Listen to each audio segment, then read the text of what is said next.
అయ్యా ఉప ముఖ్యమంత్రి కం కరెంటు మంత్రి కం పైసల మంత్రి మల్లు బట్టి విక్రమార్క సారు ఇక చెప్పుర్రి. అట్లాగే రైతు భరోసా పేరు మీద సంవత్సరానికి 12,000 రూపాయలు ఎకరానికి ఇచ్చేటువంటి కార్యక్రమాన్ని చేపట్టారు. దానికి సంబంధించి ఈ సంవత్సరం దాదాపు 18,000 కోట్ల రూపాయలు ఖర్చు పెట్టబోతాం. ఇన్నరా ఇంకా మస్తగానే అన్నాడు మొత్తం ముచ్చటి నుండి.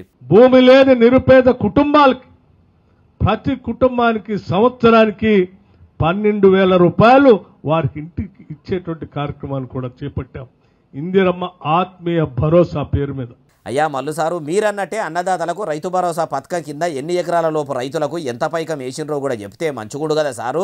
ఒక్కొక్క రైతుకు 3 ఎకరాలు ఉంటే ఇప్పటి వరకు వాళ్ళ మొత్తం భూమికి పైసలు పడ్డది కూడా లేకపాయే. పేరుకు భూమి లేని కౌలు రైతులకు ఇందిరమ్మ రైతు భరోసా పథకం కింద పైసలు వేస్తాము, వాళ్ళని ఆదుకుంటామని ఏతులకు చెప్పుతిరి. బాతాల పోషెట్టికి మించి బాత్కాలు కొడితిరి. ఇప్పటి వరకు ఏ కౌలు రైతుకు కూడా రూపాయి పడ్డది లేదా, వాళ్ళని ఆదుకున్నది లేదా. మీరు మొదలు ఇట్లా మైకులు బట్టి మాట్లాడు బంధు పెట్టి చేతల్లో చూపెట్టుండ్రి అంటుర్రు. అబద్ధాలకు కేరపడ్రస్గా మారిన మీ చేయి పార్టీ వాళ్ళ పనితనం చూసినోళ్ళు.